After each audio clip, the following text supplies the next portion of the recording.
So I got asked the other day, what's my favorite class in Lord of the Rings Online? I was like, oof. I mean, it does kind of depend on the year, but as a general rule, it's almost always been Hunter. But I also really like the Lore Master. I really like the Minstrel. I really like the Champion. I like the Guardian. I've played them all multiple times, and I like them all for different reasons. So dive in. I'm going to talk about it, give you some insight into why these are my favorite characters. And then as you go forth and enjoy and explore your own Lord of the Rings Online adventure, you will also build up a list of characters and figure out which ones you really love the most. I did a video about a month ago talking about all the characters I have. I've been playing the game since launch, all the different things I've done over the years. It's been a long journey through Lord of the Rings Online. I'm very happy to have been along this journey. It's not always been it's one of those games where I don't know that I've ever truly mained it other than after it came out. There was a brief window of time when I was living in Europe where I think there's about 2 years where I played this as a main game. That's about the only time I've ever done that, and that was during the Moria and Lothlorien and Mirkwood days, right in there into Rohan. So after launch, but still early in the game's lifespan. Ever since then, I've just ever played it on and off here and there, but I love the game. So recently we're on the Angmar server doing the legendary Song and Dance. I'm on my little rogue here. The rogue is, the burglar is not my favorite class. I am doing it because I enjoy it a little bit and I'm trying it out. But I already have a hunter on this server, which I started this server with, and I also have a rune keeper that I made just to play around with a little bit. But I will be making a lore master here, I think, and getting back to that as well. So hunter is obviously my favorite. The reason for that is mostly because I like the mobility of that class, especially in the blue line. Hopefully that forge is not too annoying. I just realized that is somewhere behind me.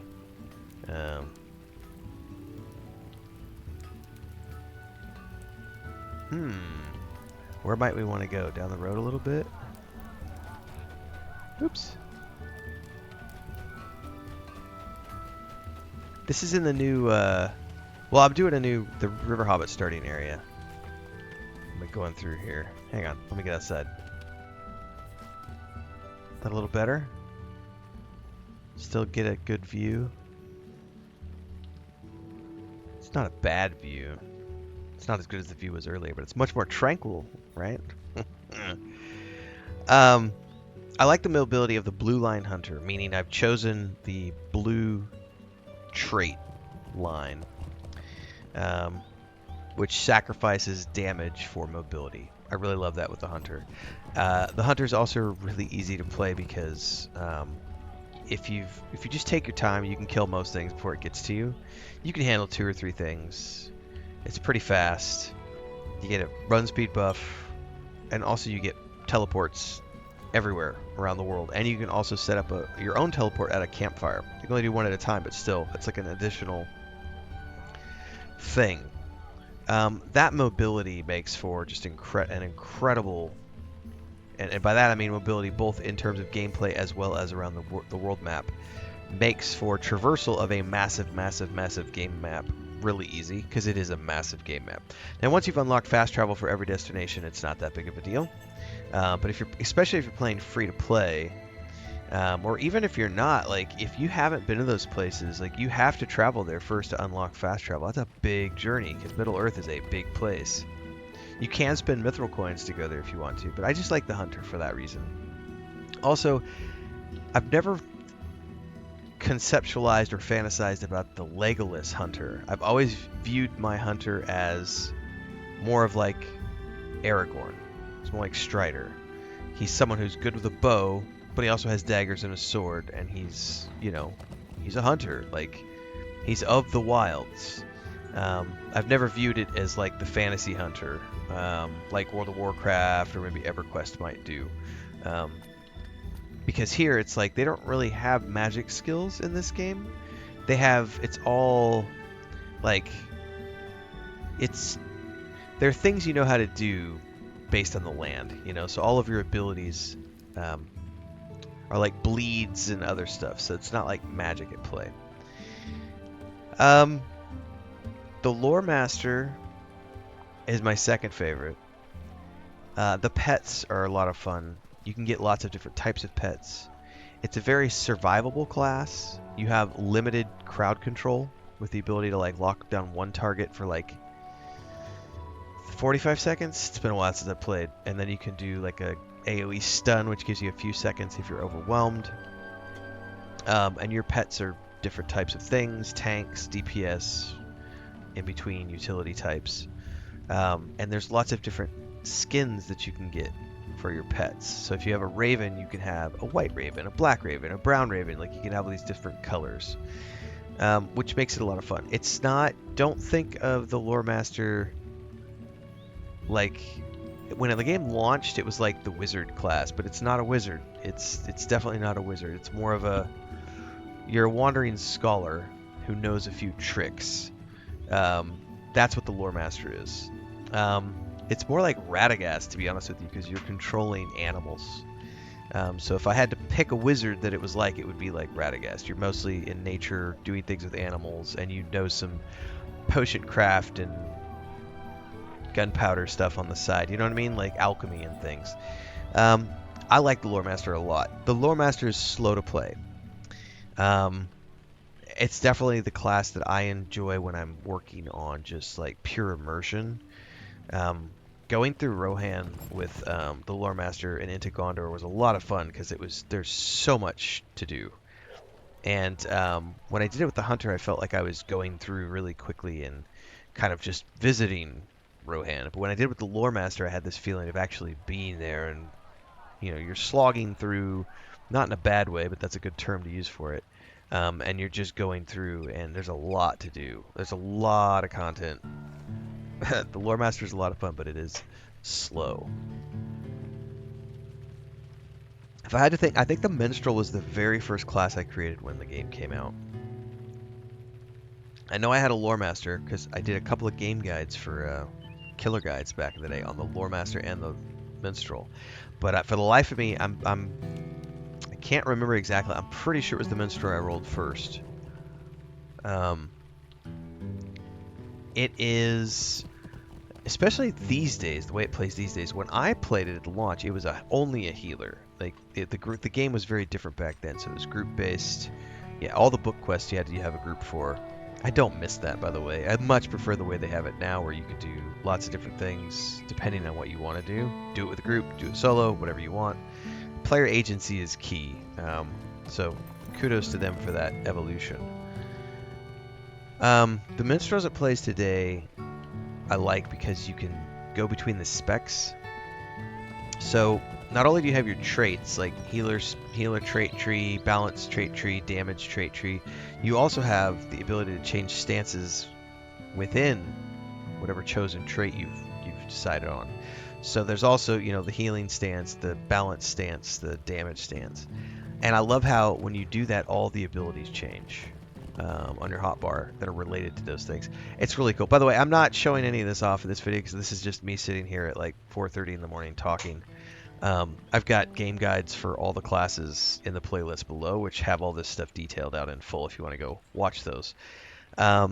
Some of them are a little outdated from like 2022, 2023, but they're still there. I'll probably update them next year because I'm too close to the end of 2024. If the audience is still there and there's still an appreciation for it, then I'll probably update everything in 2025. We'll see. Getting sidetracked now. I got to look at the algorithm to know whether or not that's true. I know my Star Wars: The Old Republic guides are due for an update. Anyway. Minstrel, a lot of fun. It's adaptable. The DPS is pretty dope. And it's cool to be able to... I like to run around in the balance stance with my Minstrel because it turns your AoEs into like group heals. So if you have a companion with you or a friend or two, whatever, just run around AoE and everything. But also your abilities will do certain things like self-heal while also doing damage. So it's a nice little balance between a heal stance and a damage stance where you can actually kind of self-heal as you go along. And it's really easy to AoE with the Minstrel because you can pull everything in with that AoE that does the heal. You can just burn things down. It's a lot of fun. Surprising. Plus you get all the instrument types. So you can literally have a drum or a lute or a flute or a lute. Did I already say the lute? Whatever. An oboe. There's lots of different types. And if you're a woodworker, you can make your own instruments, which is really cool.